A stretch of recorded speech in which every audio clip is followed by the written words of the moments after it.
My dear fellow clergymen. My dear fellow clergymen. My dear fellow clergymen. My dear fellow clergymen. While confined here in the Birmingham City Jail, I came across your recent statement calling my present activities unwise and untimely. Seldom do I pause to answer criticism of my work and ideas. If I sought to answer all the criticism that crossed my desk, my secretaries would have little time for anything other than such correspondence in the course of the day, and I would have no time for constructive work. But since I feel that you are men of genuine goodwill and that your criticisms are sincerely set forth, I want to try and answer your statement in what I hope will be patient and reasonable terms. I think I should indicate why I am here in Birmingham, since you have been influenced by the view that argues against outsiders coming in. I have the honor of serving as president of the Southern Christian Leadership Conference, an organization operating in every southern state with headquarters in Atlanta, Georgia. We have some 85 affiliated organizations across the South, and one of them is the Alabama Christian Movement for Human Rights. Frequently, we share staff, educational, and financial resources with our affiliates. Several months ago, the affiliates here in Birmingham asked us to be on call to engage in a nonviolent direct action program if such were deemed necessary. We readily consented, and when the hour came, we lived up to our promise. So I, along with several members of my staff, am here because I was invited here. I am here because I have organizational ties here. But more basically, I am in Birmingham because injustice is here. Just as the prophets of the 8th century BC left their villages and carried their "Thus saith the Lord" far beyond the boundaries of their hometowns, and just as Apostle Paul left his village of Taurus and carried the gospel of Jesus Christ to the far corners of the Greco-Roman world, so am I compelled to carry the gospel of freedom beyond my own hometown.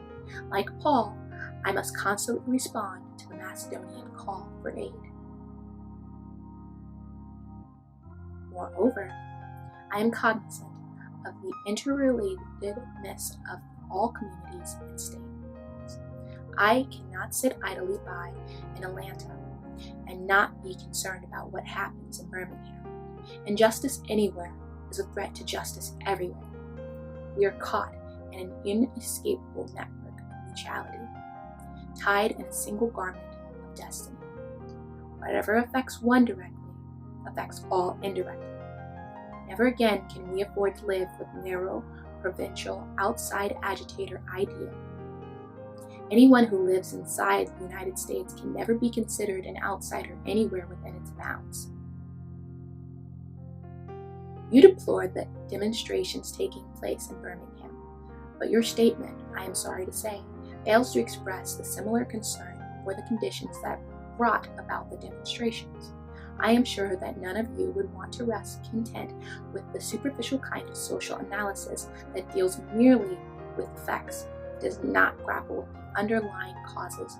It is unfortunate that demonstrations are taking place in Birmingham, but it is even more unfortunate that the city's white power structure left the Negro community with no alternative. In any nonviolent campaign, there are 4 basic steps: collection of the facts to determine whether injustice exists, negotiation, self-purification, and direct action. We have gone through all of these steps in Birmingham. There can be no gainsaying the fact that racial injustice engulfs this community. Birmingham is probably the most thoroughly segregated city in the United States. Its ugly record of brutality is widely known. Negroes have experienced grossly unjust treatment in the courts. There have been more than unsolved bombings of Negro homes and churches in Birmingham than in any other country in the nation. These are hard, brutal facts of the case. On the basis of these conditions, Negro leaders sought to negotiate with the city's fathers, but the latter consistently refused to engage in good faith negotiations. Then, last September, came the opportunity to talk with the leaders of Birmingham's economic community. In the course of the negotiations, certain promises were made by the merchants, for example, to remove stores humiliating racial signs. On the basis of these promises, the Reverend Fred Shuttlesworth and the leaders of Alabama Christian Movement for Human Rights agreed to a moratorium on all demonstrations. As the weeks and months went by, we realized that we were victims of a broken promise. A few signs briefly removed returned, the others remained.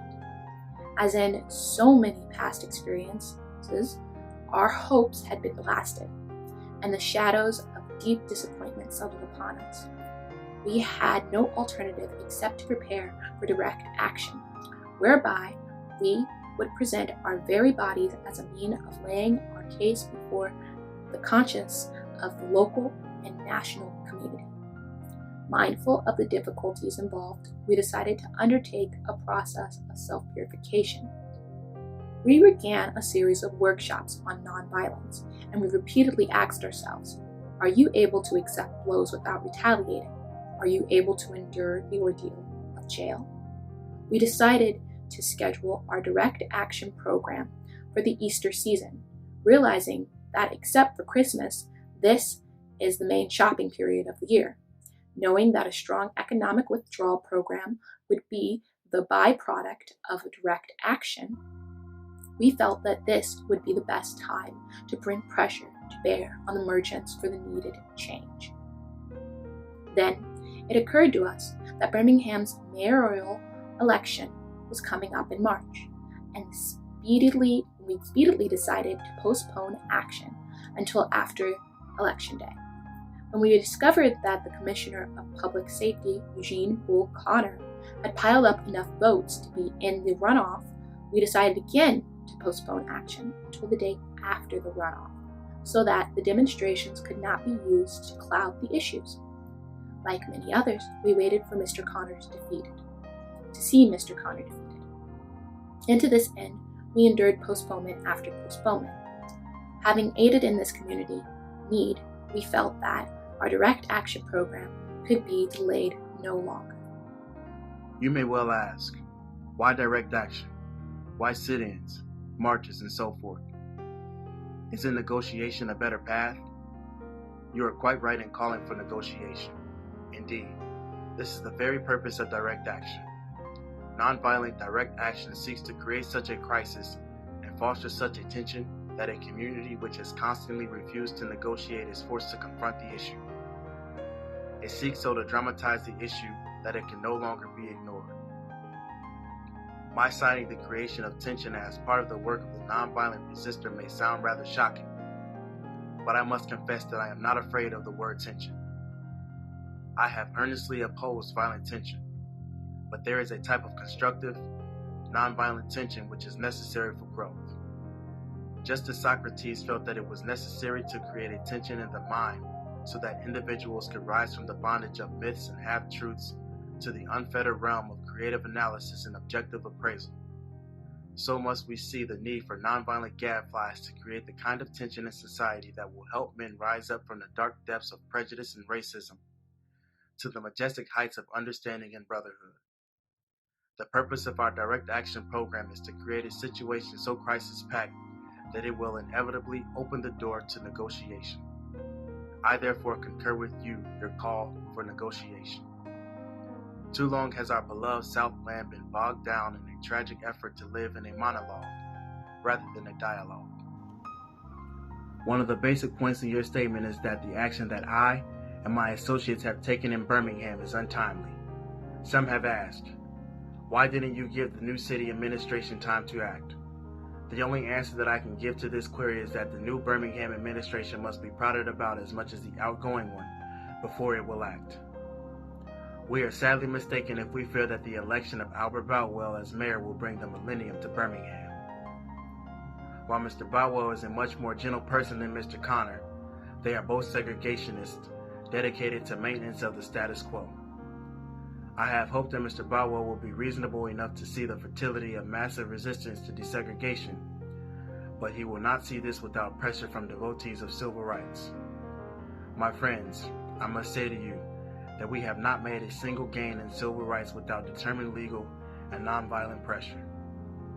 Lamentably, it is an historical fact that privileged groups seldom give up their privileges voluntarily. Individuals may see the moral light and voluntarily give up their unjust posture, but, as Reinhold Niebuhr has reminded us, groups tend to be more immoral than individuals. We have waited for more than 340 years for our constitutional and God-given rights. The nations of Asia and Africa are moving with jet-like speed toward gaining political independence, but we still creep at horse and buggy pace toward gaining a cup of coffee at a lunch counter. Perhaps it is easy for those who have never felt the stinging darts of segregation to say, wait. But when you have seen vicious mobs lynch your mothers and fathers at will and drown your sisters and brothers at whim, when you have seen the hate-filled policemen curse, kick, and even kill your black brothers and sisters, when you see the vast majority of your 20 million Negro brothers smothering in an airtight cage of poverty in the midst of an affluent society, when you suddenly find your tongue twisted and your speech stammering as you seek to explain to your 6-year-old daughter why she can't go to the public amusement park that has just been advertised on television, and see tears welling up in her eyes when you see she is told that Funtown is closed for colored children, and see ominous clouds of inferiority beginning to form in her little mental sky, and see her beginning to distort her personality by developing an unconscious bitterness toward white people. When you have to concoct an answer for a 5-year-old son who is asking, Daddy, why do white people treat colored people so mean? When you take a cross-county drive and find it necessary to sleep night after night in the uncomfortable corners of your automobile because no motel will accept you. When you are humiliated day in and day out by the nagging signs reading white and colored. When your first name becomes nigger, your middle name becomes boy, however old you are, and your last name becomes John, and your wife and mother are never given the respected title Mrs. When you are harried by day and haunted by night by the fact that you are a Negro, living constantly at tiptoe stance, never quite knowing what to expect next, and are plagued with the inner fears and outer resentments. When you are forever fighting a degenerating sense of nobodiness, then you will understand why we find it difficult to wait.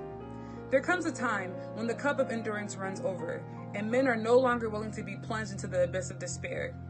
I hope, sirs, you can understand our legitimate and unavoidable impatience.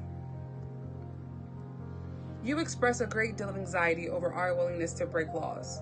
This is certainly a legitimate concern, since we so diligently urge people to obey the Supreme Court's decision of 1954 outlawing segregation in public schools. At first glance, it may seem rather paradoxical for us consciously to break laws. One may well ask, how can you advocate breaking some laws and obeying others? The answer lies in the fact that there are two types of laws, just and unjust. I would be the first to advocate obeying just laws. One has not only a legal, but a moral responsibility to obey just laws. Conversely, one has a moral responsibility to disobey unjust laws. I would agree with St. Augustine that an unjust law is no law at all. Now, what is the difference between the two? How does one determine whether a law is just or unjust? A just law is a man-made code that squares with the moral law of the law of God. An unjust law is a code that is out of harmony with the moral law. To put in the terms of St. Thomas Aquinas, an unjust law is a human law that is not rooted in eternal law and natural law. Any law that uplifts human personality is just. Any law that degrades human personality is unjust. All segregation statutes are unjust because segregation distorts the soul and damages the personality. It gives the segregator a false sense of superiority and the segregated a false sense of inferiority. Segregation, to use the terminology of the Jewish philosopher Martin Buber, substitutes an I-it relationship for an I-thou relationship and ends up relegating persons to the status of things. Hence, segregation is not only politically, economically, and sociologically unsound, it is morally wrong and sinful. Paul Tillich has said that sin is separation. Is not segregation an existential expression of man's tragic separation, his awful estrangement, his terrible sinfulness? Thus, it is that I can urge men to obey the 1954 decision of the Supreme Court, for it is morally right. And I can urge them to disobey segregation ordinances, for they are morally wrong. Let us consider a moral concrete example of just and unjust laws. An unjust law is a code that a numerical or power majority group compels a minority group to obey, but does not make binding on itself. This is difference made legal. But the same token, a just law is a code that a majority compels a minority to follow, and that is willing to follow itself. This is sameness made legal. Let me give another explanation. A law is unjust if it is inflicted on a minority that, as a result of being denied the right to vote, had no part in enacting or devising the law. Who can say that the legislator of Alabama, which set up that state segregation laws, was democratically elected? Throughout Alabama, all sorts of devious methods are used to prevent Negroes from becoming registered voters. And there are some counties in which, even though Negroes constitute a majority of the population, not a single Negro is registered. Can any law enacted under such circumstances be considered democratically structured? Sometimes a law is just on its face and unjust in its application. For instance, I have been arrested on a charge of parading without a permit. Now, there is nothing wrong in having an ordinance which requires a permit for a parade, but such an ordinance becomes unjust when it is used to maintain segregation and to deny citizens the First Amendment privilege of peaceful assembly and protest. I had hoped that the white moderate would understand that law and order exist for the purpose of establishing justice, and that when they fail in this purpose, they become the dangerously structured dams that block the flow of social progress.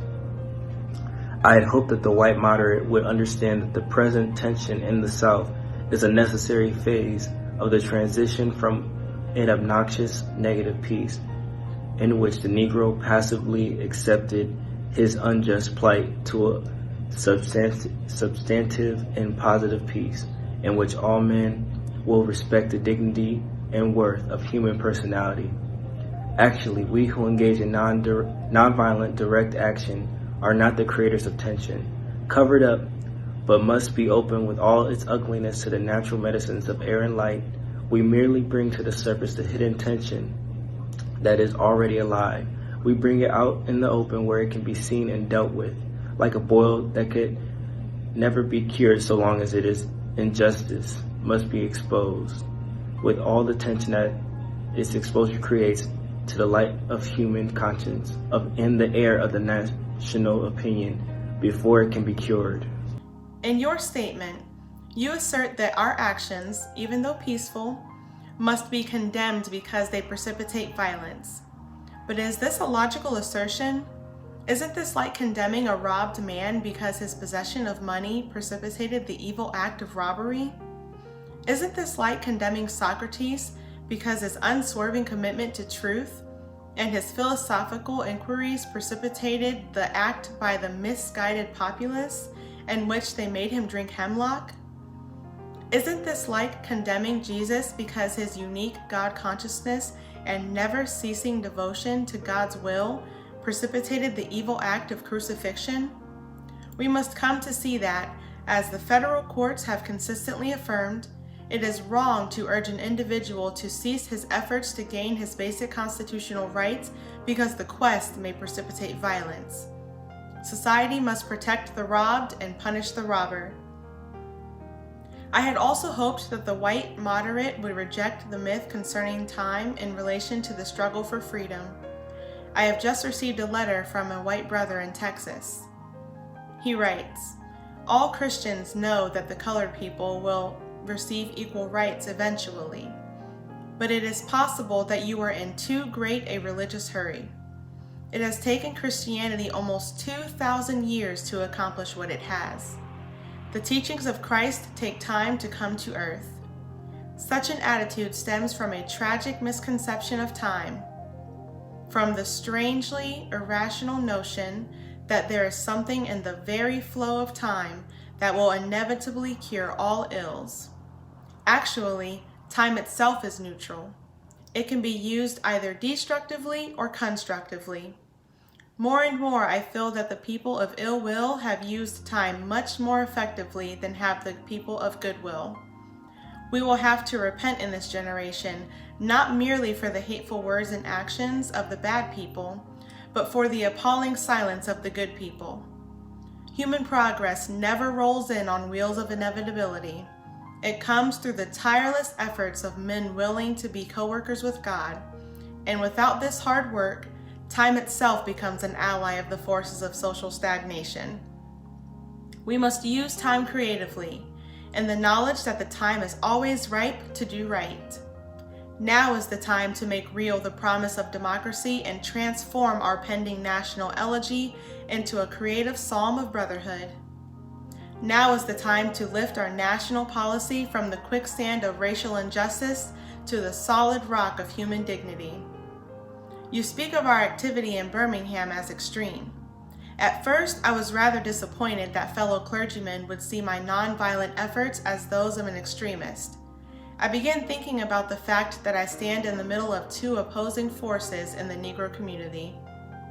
One is a force of complacency, made up in part of Negroes who, as a result of long years of oppression, are so drained of self-respect and a sense of somebodyness that they have adjusted to segregation.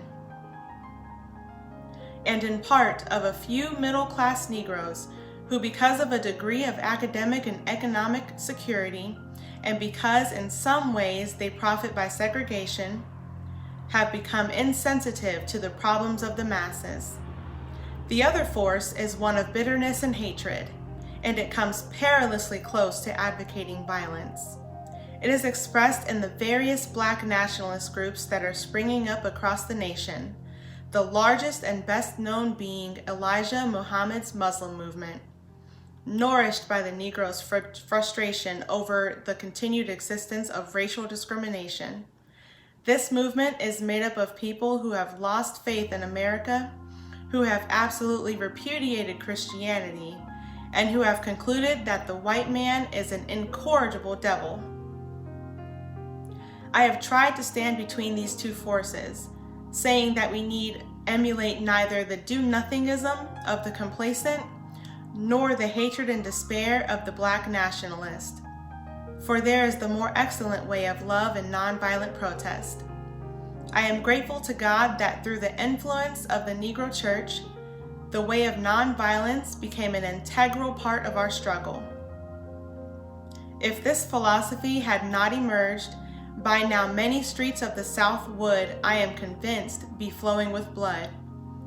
And I am further convinced that if our white brothers dismiss as rabble-rousers and outside agitators those of us who employ nonviolent direct action, and if they refuse to support our nonviolent efforts, millions of Negroes will, out of frustration and despair, seek solace and security in Black nationalist ideologies, a development that would inevitably lead to a frightening racial nightmare. Oppressed people cannot remain oppressed forever. The yearning for freedom eventually manifests itself, and that is what has happened to the American Negro. Something within has reminded him of his birthright of freedom, and something without has reminded him that it can be gained. Consciously or unconsciously, he has been caught up by the zeitgeist, and with his Black brothers of Africa and his brown and yellow brothers of Asia, South America, and the Caribbean, the United States Negro is moving with a sense of urgency toward the promised land of racial justice. If one recognizes this vital urge that has engulfed the Negro community, one should readily understand why public demonstrations are taking place. The Negro has many pent-up resentments and latent frustrations, and he must release them. So let him march. Let him make prayer pilgrimages to the City Hall. Let him go on freedom rides and try to understand why he must do so. If his repressed emotions are not released in nonviolent ways, they will seek expression through violence. This is not a threat, but a fact of history. So, I have not said to my people, get rid of your discontent, Rather, I have tried to say that this normal and healthy discontent can be a channel into the creative outlet of nonviolent direct action.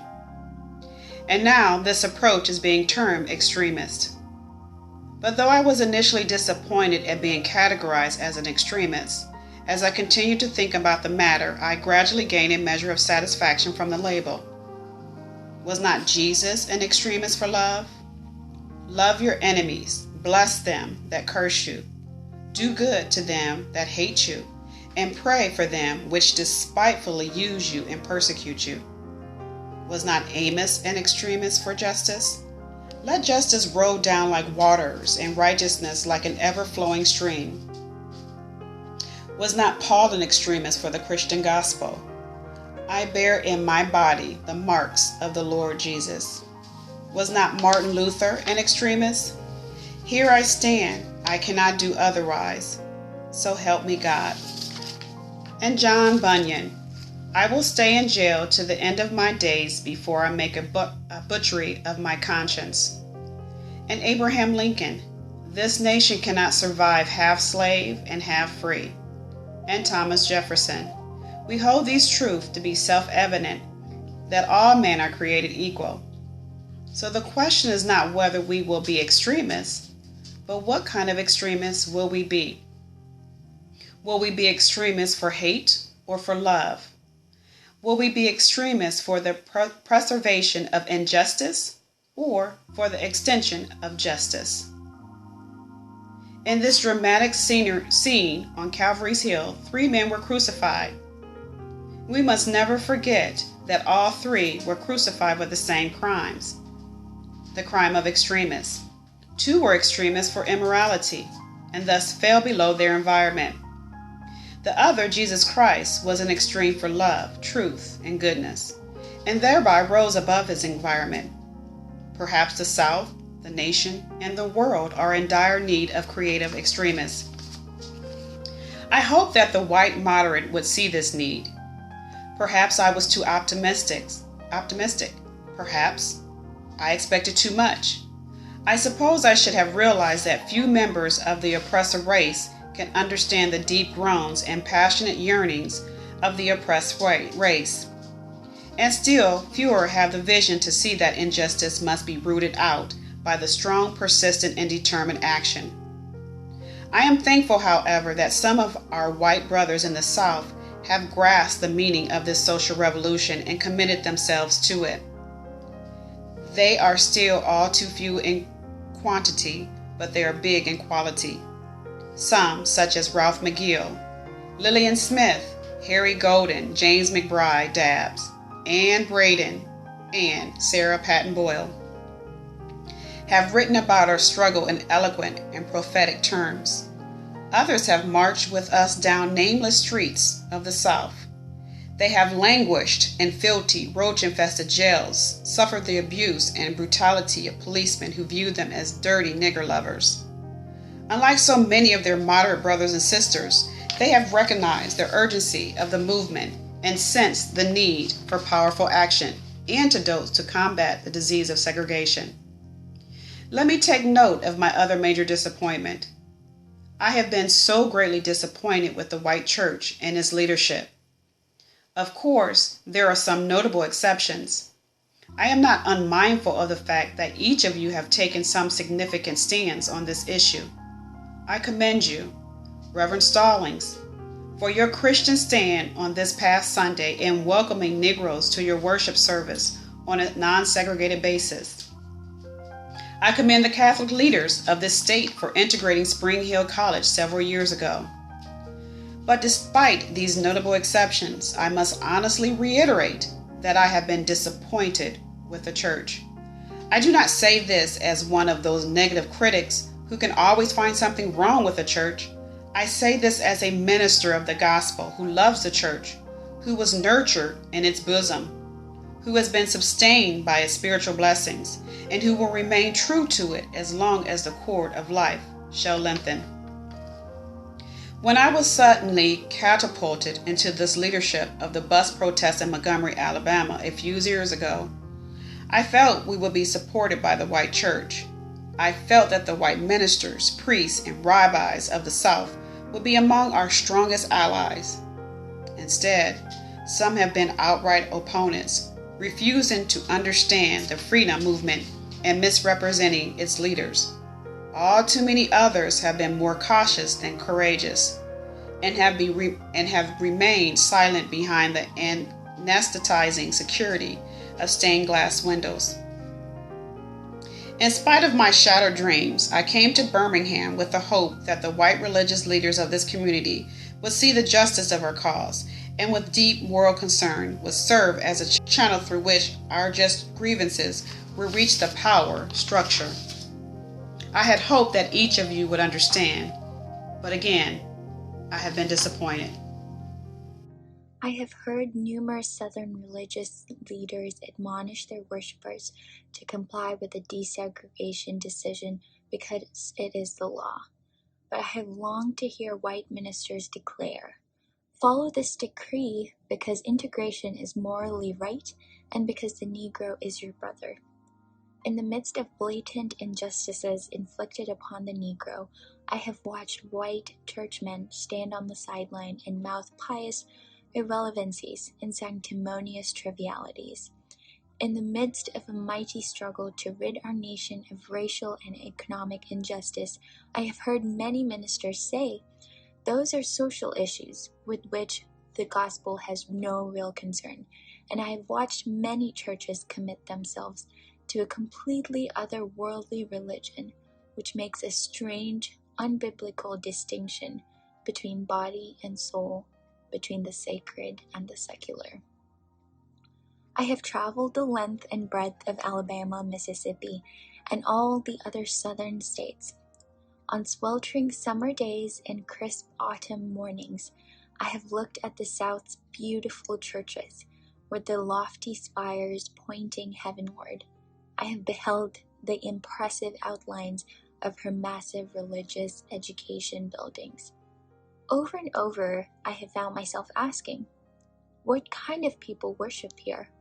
Who is their God? Where were their voices when the lips of Governor Barnett dripped with words of interposition and nullification?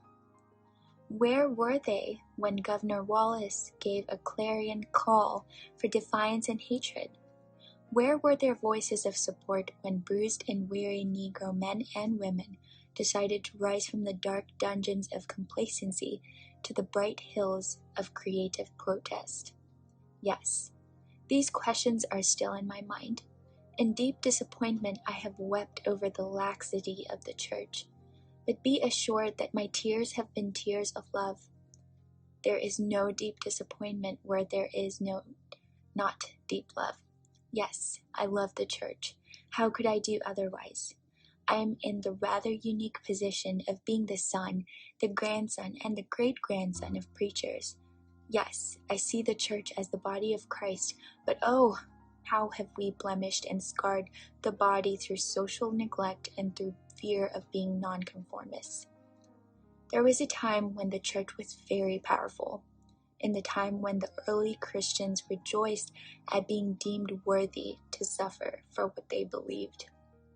In those days, the church was not merely a thermometer that recorded the ideas and principles of popular opinion. It was a thermostat that transformed the mores of society. Whenever the early Christians entered a town, the people in power became disturbed and immediately sought to convict the Christians for being disturbers of peace and outside agitators. But the Christians pressed on in the conviction that they were a colony of heaven, called to obey God rather than man. Small in number, they were big in commitment. They were too, God, intoxicated to be astronomically intimidated. By their effort and example, they brought an end to such ancient evils as infanticide and gladiatorial contests. Things are different now. So often the contemporary church is a weak, ineffectual voice with an uncertain sound.